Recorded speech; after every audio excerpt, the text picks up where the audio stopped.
Eu estou aqui muito bem acompanhada pela Priscila Lotierzo, que é a nossa cirurgiã plástica, que vai explicar pra gente o que, Silvinho? O que nós podemos fazer para melhorar a nossa pele antes do casamento, porque é possível sim fazer procedimentos estéticos para ficar ainda mais bonita, não é mesmo, doutora? Seja bem-vinda. Muito obrigada, adorei o convite. E é assim, eu recebo no consultório, às vezes, muitas noivas, não só as noivas, às vezes a mãe da noiva, a madrinha e até mesmo o noivo, que eles querem estar assim, com ar descansado, bonito, aquela pele saudável e estar mostrando o seu melhor no dia do casamento. Sem dúvida alguma, é o que todos nós queremos, né? E a proposta de hoje é falar sobre um cronograma estético. O que é isso? Nós, para facilitar a vida dos noivos, a gente sabe que a vida deles é muito corrida, com todos os preparativos, e muitas vezes eles chegam até com uma carinha de cansada no dia do casamento, né? Então, para facilitar a vida deles, a gente resolveu planejar o tratamento antes do casamento em 3 sessões, com 3 idas ao consultório apenas. Isso começa com 3 meses antes do casamento, não precisa de uma antecedência muito grande. Vamos colocar na tela, então, uma tabelinha que nós montamos com esses 3 encontros na clínica, o que em cada sessão será feito. Então, 3 meses antes, o foco é a primeira consulta. O que você faz nessa primeira consulta? Na primeira consulta, a gente vai avaliar os pontos de beleza que a gente vai querer trabalhar nessa noiva, por exemplo, e a gente já pode iniciar algum tratamento para ela fazer em casa para essa pele. Por exemplo, suplementar um colágeno ou usar algum creme que vai deixando essa pele preparada para o dia. Vai reduzir a oleosidade, reduzir a espinha, começar a nutrir essa pele, fazer uma boa hidratação para que no dia ela fique mais bonita ainda. Então, 3 meses antes começa o preparo e isso vai seguir durante os 3 meses, né? Até o grande dia. Isso vai seguir por 3 meses. Perfeito. Aí 2 meses antes, a noiva volta até você para fazer uma harmonização facial. Que ponto é esse? Isso, nesse dia a gente vai avaliar as proporções da face. Em breve a gente vai mostrar para vocês aqui como é feita essa consulta. E com um olhar clínico, ver exatamente aonde ela precisa fazer um preenchimento, por exemplo, uma aplicação sutil de ácido hialurônico que vai trazer mais beleza para aquele rosto. Em geral, nesse dia, as noivas me pedem muito para trabalhar a maçã do rosto, para que na hora da maquiagem aquilo tenha um brilho bonito. Os lábios, às vezes, principalmente as noivas que têm lábios mais finos, querem realçar. Às vezes esse realce não precisa ser muito preenchimento, pode ser feito de forma bem sutil e até mesmo uma hidratação com ácido hialurônico bem leve para dar um brilho bonito nesse lábio. Tá, a proposta é diminuir um pouco as marcas de expressão, né, os locais que mais incomodam e realçar essa pele. Isso mesmo, Pã. E a gente também pode trabalhar nariz, a área do olhar, né, abrindo o olhar, fazendo algumas aplicações sobre a sobrancelha, por exemplo. Pode minimizar a olheira. Pode ajeitar o perfil da noiva, projetando um pouquinho esse queixo, se esse for o caso. Então é um dia para arrumar pequenos detalhes que possam ser feitos no consultório, com preenchimento, para que ela fique mais bonita. E aí 1 mês antes, a noiva retorna ao consultório para o foco que é tratamento de pele. O que é feito nesse momento? Então, nesse dia a gente vai avaliar os nossos resultados, tudo que a gente conseguiu até agora e trabalhar principalmente a pele. Nesse dia a gente pode fazer ou algum tipo de tratamento como skin boosters, que são um tipo específico de ácido hialurônico para dar um brilho melhor na pele. Ele é aplicado também, uma injeçãozinha. Pode-se fazer, eu sugiro que nesse dia também se faça a aplicação da toxina botulínica para tirar aquele ar de cansado e trazer um pouco mais de vida para o olhar, principalmente para essa região dos olhos. E também a gente poderia fazer algum tratamento como um microagulhamento ou algum laser não ablativo na pele. Muito bom, vamos então entender na prática como é que você faz essa avaliação da harmonização facial? Vamos mudar aqui para o nosso ladinho estético, me acompanhe por favor. Eu vou receber a modelo Carla Borges, tudo bom, Carla? E a doutora aqui tem todos os utensílios que ela usa para localizar o que pode ser feito, é isso?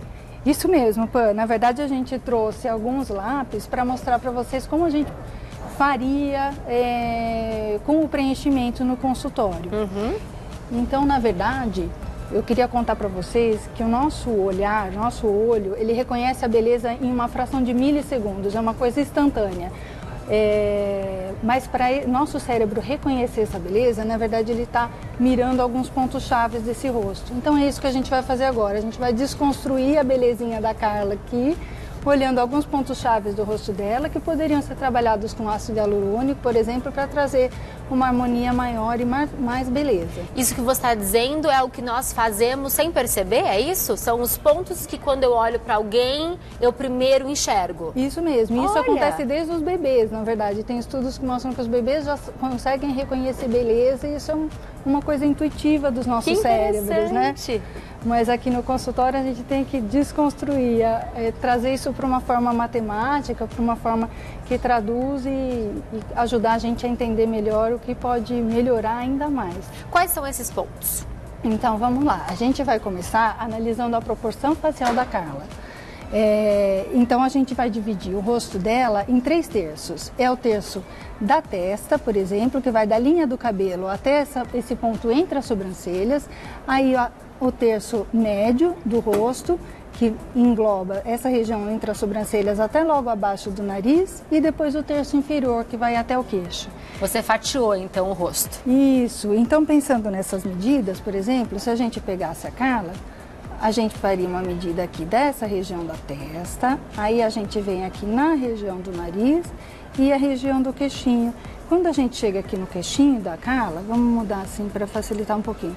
A gente vê que o queixinho dela é um pouquinho mais curto do que ele poderia ser. A ideia é que haja uma proporção? Ela tem o terço inferior um pouquinho reduzido.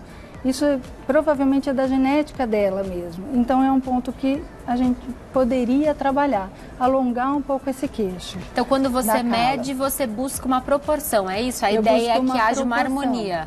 Alinhar a harmonia do rosto. Uma outra coisa que a gente vê é a simetria. Os nossos lados do rosto nunca são iguais. Ai, nunca na verdade, mesmo. Em ninguém. Mas as simetrias maiores, em geral, a gente acaba optando por corrigir. E as simetrias leves a gente mantém, porque é como o paciente se enxerga, é como a gente se acha belo, né? E faz parte do nosso dia a dia aquela simetria. Então a gente olha bem os lados da Carla. Esse lado é um pouquinho mais cheinho, que é o lado direito, e o lado esquerdo um pouquinho mais flácido. Mas ela tem uma simetria muito leve, a gente não vai precisar trabalhar nisso. Que olhar clínico, hein, doutora? Porque eu, quando olho, não enxergo tudo isso que você está vendo, mas, né? Você só de olhar já consegue perceber essas imperfeições e perfeições do rosto da Carla. Muito interessante. E aí a gente vai trabalhar os 3 pontos principais de beleza do rosto, que são os olhos, o nariz e os lábios. São os 3 elementos de beleza que vão compor, principalmente junto com o maquiador no dia do casamento, o visual dela, o que ela vai aparentar naquele dia. Tá bom? Carla, tem alguma coisa que te incomode hoje em dia no seu rosto? Tem a parte dos olhos. Os olhos eu incomodam. acho que são mais caídos.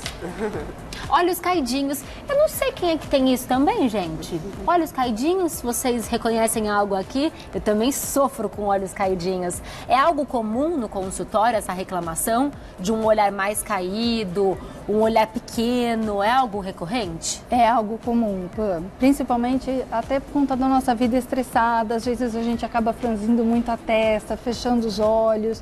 E isso, com o tempo, leva mesmo a uma diminuição. Às vezes a pálpebra fica um pouquinho mais flácida, sabe?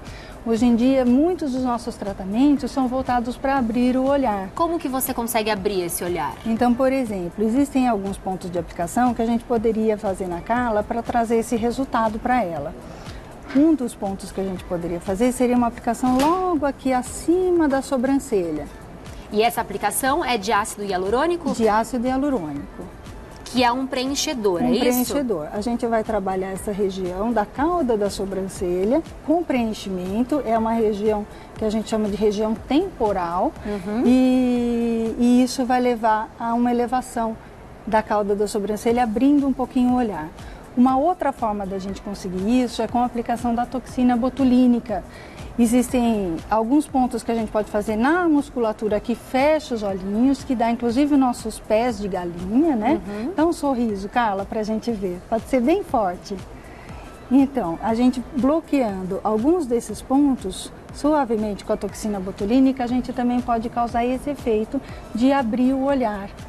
E Quanto tempo dura o efeito da toxina botulínica e do ácido hialurônico? A toxina botulínica, ela vai durar numa média de 4 a 6 meses. E o ácido hialurônico, nós temos alguns produtos que duram em torno de 1 ano, né, 8 meses a 1 ano, até produtos que duram 2 anos. Depende um pouco da densidade desse produto. Então a noiva ficará linda para o grande dia e depois também, né? E depois também, para a lua de mel também. Que ótimo, que maravilha. Tem algum outro ponto? Tem, a maçã do rosto. Quando a gente trabalha a maçã do rosto, ela fica nessa região, é essa região do zigoma que a gente foca na hora de fazer o preenchimento. Ela também ajuda a abrir o olhar, porque ela vai dar sustentação e essa pele não vai mais ficar puxando para baixo, ela dá sustentação para essa musculatura, deixando a região frontal liberada, livre. Isso faz com que o olhar também fique mais atento. Às vezes você não precisa colocar nada de produto aqui, mas fazendo a maçãzinha do rosto a gente consegue esse efeito de abrir o olhar, que é bem bonito. E tudo isso é bem sutil, né, doutora? São pontos que a gente vai se olhar no espelho, se sentir mais bonita, mas não é uma modificação, assim, que todo mundo vai perceber. O pessoal vai achar que você tá com uma cara mais descansada. Esse é o intuito. Um objetivo dos tratamentos mesmo, que seja tudo de uma forma muito natural, mostrando como se ela tivesse dormido bem, se ela tivesse refrescado, assim, tivesse melhor. Muito bom. Né? Esse assunto rende muitas dúvidas e a plateia também tem uma perguntinha para você. É isso, diretora? Quem é que está aí com uma dúvida? Boa tarde, meu nome é Ivani. A minha pergunta é a seguinte: quanto à olheira, qual é o tratamento que nós temos com relação ao seu tratamento? Ótima pergunta, esse é um assunto, né, que incomoda muita gente, inclusive os homens. Nós temos um noivo recente, que é o Alok, que eu tenho certeza, me corrija se eu estiver errada, que ele fez alguma coisa nessa olheira. Vamos colocar a foto dele? Olha isso, ele era desse jeito e ele casou assim, pleno. Ele deve ter feito algum procedimento, né? Hoje tem muitos noivos que procuram fazer alguns tratamentos para ficar mais bonitos também. A gente tem que pensar que eles também não têm o auxílio da maquiagem, por exemplo, verdade. que as noivas têm, né? Então tem muitos que querem estar no seu melhor no grande dia. Eu acho isso super legal. O Alok em especial ficou até famosa esse tratamento que ele fez antes do casamento. Parece que ele fez todo um preenchimento da linha da mandíbula, que deixou o rosto dele com um aspecto mais quadrado, mais masculino. E ele provavelmente, se ele fez o preenchimento da olheira, ele deve ter feito alguns pontos aqui na região malar, sabe? A maçã do rosto do homem, ela não pode ser ressaltada e ficar tão redondinha, arredondada como nas mulheres. Porque o rosto dos homens, ele é plano, gente. Isso é uma diferença muito grande na hora de fazer um preenchimento. E isso tudo tem que ser respeitado. A quantidade de preenchimento que você acaba colocando para fazer essa região do terço médio, né, que é a região da bochechinha do homem e dessa estruturação, acaba sendo diferente das mulheres. Porque a gente não vai querer deixar ele arredondado ou feminizado. E para a olheira em si, qual é o produto que você utiliza? Na verdade, a olheira, ela tem uma pele muito específica, que é a pele da pálpebra. Ela é uma pele fina, diferente do resto do rosto, né? Então, a pele da pálpebra, ela pede um ácido hialurônico muito leve. É um ácido hialurônico que tem uma duração um pouco menor, ele acaba durando 6 meses, mas para chegar e tratar a olheira, especificamente, a gente precisa fazer muitos desses pontos que eu já marquei aqui na Carla antes. O ponto da região temporal, o ponto da bochechinha e às vezes até esse pontinho aqui, que é do meio do rosto. Esse é o ponto determinante, na verdade, para a gente fazer um preenchimento de olheira natural e para que esse produto não fique aparente. Às vezes, num ímpeto de tratar apenas aquela olheira, se a gente colocar o ácido hialurônico diretamente na pele da pálpebra, às vezes a gente pode até piorar o problema. Entendi. Então você vai utilizando o que você tem à sua mão, né, que são os produtos em vários pontos, e aí você consegue o objetivo final, que é diminuir a olheira. Isso mesmo. Muito bom. A gente vai fazer uma estruturação do rosto até a gente chegar naquele refinamento, naquele detalhe do tratamento da olheira em si, da pálpebra. Vou colocar uma noiva famosa, que é a Kelly Key, na tela. Me conte o que a Kelly Key fez, porque ela também ficou bem bonita, né? O que você acha que aconteceu aí nesse rosto? A Kelly, que também está cada dia mais linda. Ela me parece que fez um procedimento de emagrecimento de face, né? Parece que o rosto dela afinou.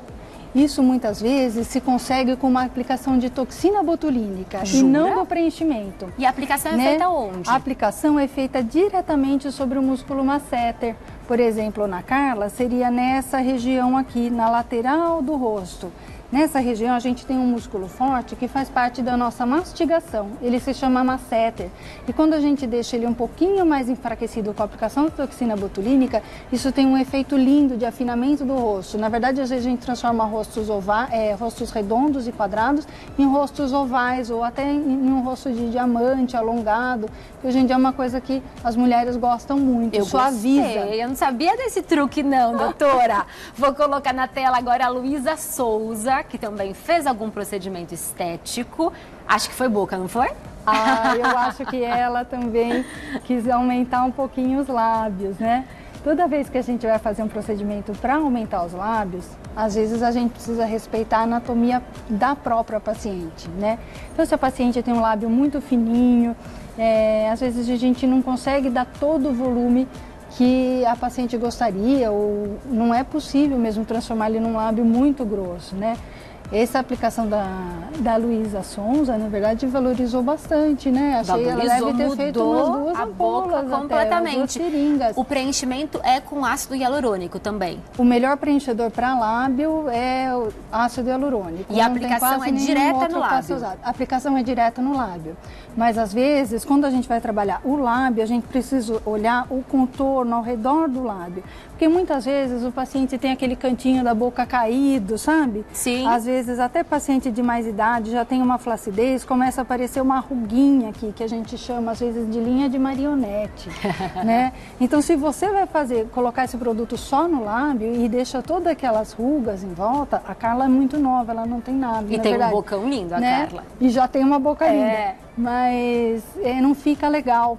Então, o mais importante para você deixar um resultado de lábio natural é você dar essa sustentação ao redor do lábio, você vai tratar tudo o que é necessário. Por exemplo, a ruguinha aqui, às vezes um pouquinho do bigode chinês, às vezes esse ponto da comissura para levantar esse cantinho da boca mais para cima, deixar essa boca mais harmoniosa, com um aspecto de feliz, para daí chegar no lábio. Muito legal, doutora Priscila, foi um prazer recebê-la e perceber que é possível fazer tanta coisa antes de uma intervenção cirúrgica, né? Procedimentos que vão te deixar mais bonita, vão diminuir aquele cantinho que te incomoda e você vai gastar menos, né? Vai ter menos efeitos colaterais e vai poder ficar bonita para o seu grande dia, seja ele um casamento ou uma ocasião especial ou até mesmo dia a dia, né? Que já é um grande momento. Vou deixar aqui o contato da doutora Priscila, que é o @doutora Priscila Lotierzo. Priscila é com 2 L's e SC, tá? E Lotierzo é com Z. O site é www.priscilalotierzo.com e a Carla é da maxfama.com.br. Muito obrigada, viu, doutora? É um prazer recebê-la. Obrigada a vocês. Deixa eu te dar um beijinho. Volte sempre com outras pautas tão interessantes como essa. Obrigada.